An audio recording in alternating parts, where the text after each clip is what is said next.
Hey, it's BrickTsar, and down here in the basement getting ready to put some more parts into the inventory. I had my daughter, she counted a bunch of pieces so we know how many we have, and I'm going to put those in. Got a lot of things we're trying to do down here. It's been really busy getting this back organized, and still got about 100,000 parts that used to be in my store that still aren't in the store. Got to dig those out and get them. But I wanted to take this time to address two things. One, I wanted to thank you, the viewers, especially across all of our channels. October 2015 has been the most viewed month ever on YouTube. And I don't know if that's a combination of certain things. Now, even though this particular channel, BrickTsar, is down because I haven't been doing the reviews and things like that, across the board we're doing better. My Tsar channel is actually past this one now.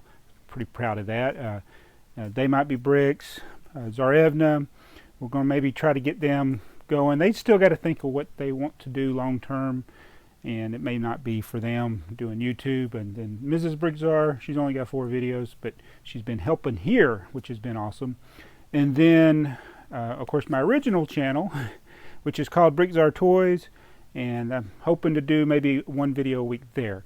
But we've had 2.4 million views this month, by far the most. Last year it was around 800,000, so thank you for that, and so appreciate it. And if you're not subscribed to those other channels, feel free to do so. Again, this is a Lego channel. That's what we're going to focus on here.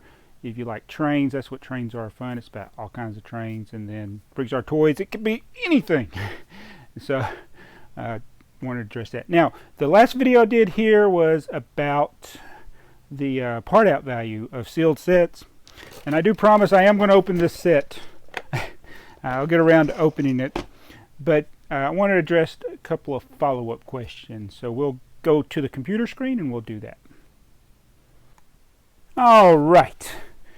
Now this is from Kilty O'Neal, who said, thanks for putting this video together. That's the one about parting out versus sealed. And they asked, so a couple of observations. Number one, when you list the part out value, aren't you assuming that all the pieces will sell? I've seen large Bricklink stores that claim half of their inventory is effectively dead and won't sell unless discounted. How are you guaranteed that 100% of your parts will sell? And Mardi Gras Man 23, right above this comment, has a similar thing. He says, the issue with parting them out is you have to sell every part to get the most. You sell the set and it's one boom and done. So there's two things there. One, it's easier just perhaps take this set, package it up in a priority mailbox and ship it. One thing about the sealed sets is that they are in effect dead inventory if you're waiting on the value to go up. So keep that in mind. That cannot be taken out of the equation. It may take several years for a set to double in value, if it ever doubles in value. Now, some of them are exceptions, like these modulars. BBI, modulars are going to go up, and they may be double in value once they're retired. But that's more of an exception. But if you're buying stuff on clearance or at a 2-to-1 value to part out ratio, where you pay $50 and it's got a $100 part out, something like that, you're going to get it. You can instantly start selling it. You can go ahead and start selling it. That's what I was trying to do in the math in the other video, whereas you got to wait. So what's dead inventory? Leaving the few common pieces that don't sell, the friction pins, the I don't know what other pieces are, the little blue pins, the little red axles, the planet spheres. So those are going to be sitting in your inventory. But if you're trying to sell the sealed set, the whole set's going to be sitting in your inventory. Now, of course, some of us, we got basements, we can sit there and sit on them for a while, and then by the time those sets can be sold, you gotta. It'll take you several years to build up where you're constantly having stuff that'll sell. And then you never know if stuff's going to sell. I mean, it could take a while. So that's just one thing to keep in mind. I think that for the most part. I don't like putting stuff in a box and shipping it anymore. I've gotten so used to parting things out. And there are a lot of other assumptions too, like the expense of the stack-ons or whatever storage system you use. But again, I gradually built up to this, so I'm not saying that necessarily it's better to go from part out to sealed sets immediately. I did sell almost exclusively sealed sets from maybe 2000 to 2010, but really maybe even later than that. I still had 900 sets or something in my store at one time. So, and I would sell a lot of them. I've sent.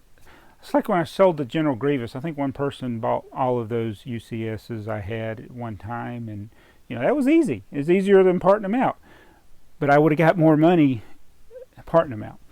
And you don't have to sell all the pieces. So yeah, say the part out value was $200 of a set, you may only sell $150. But that friend set, I don't have the box anymore, but we did the video with my wife, Mrs. BrickTsar, helping me. I've already sold most of the high dollar parts. In fact, within a couple of days, most of them sold. The glass, the wall pieces, the base plates, or the plates. Most of you guys bought them, so even some of the friends' heads have sold. So there are dead inventory parts, but I give you another example. There's things that you can just take a few pieces out of it and you get all your money back, and then you got the rest. And that's what some people do with minifigures.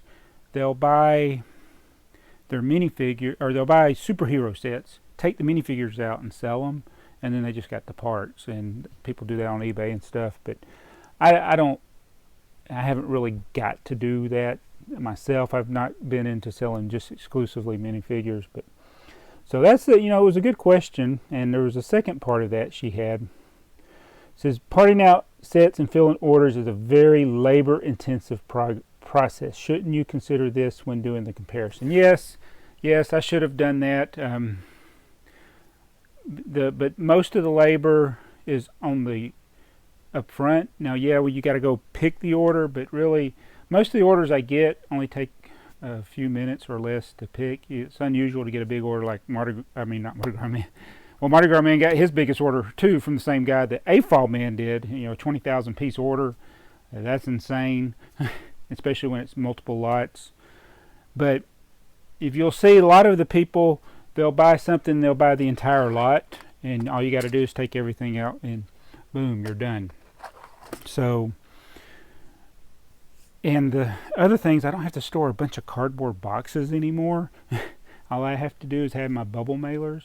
I like that a lot more, and it's real easy to pack and ship. I don't have to worry about peanuts or other packing material to protect the item. Now, I was really meticulous about how I pack things, and if any of y'all have received packages from Toys R Us or even Lego or Kmart, was probably the world's worst. They just throw the set in the box, and you never know what condition it might arrive. But usually most sellers, even on eBay, they want to make sure nothing's dented, because some people are particular about that.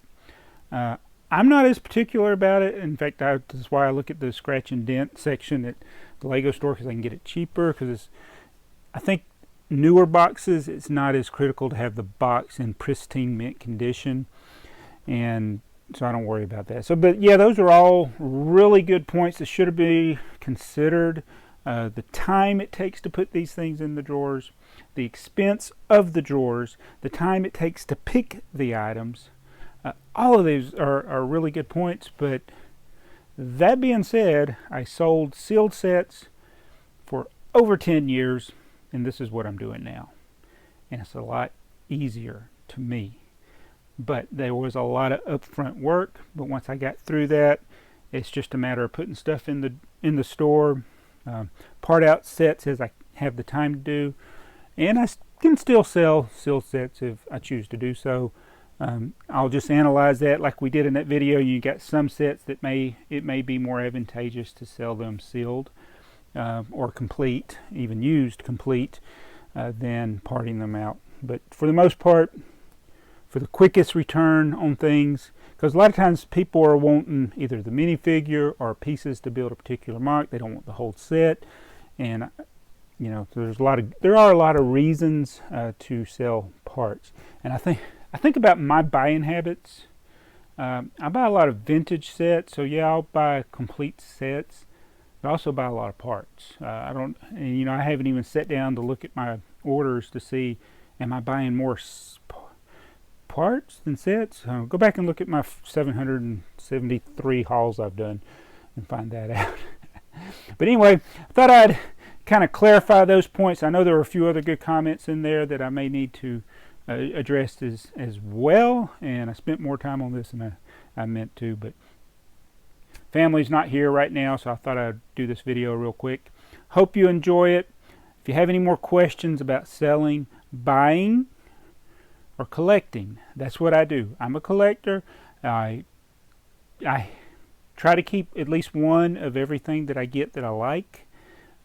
Not collecting Chima and Ninjago, things like that, but all the vintage stuff. I'm going to go through and sell my duplicates, but I'm looking at my vintage stuff over there. Sorry. Thought I'd tell you that too, as a kind of a side note. But anyway, thanks for this. These questions from Kilty O'Neal and from Mardi Gras Man, just to kind of clarify some things, and we'll see you in the next video. It's BrickTsar. Be sure to subscribe. Check out those other channels. See ya.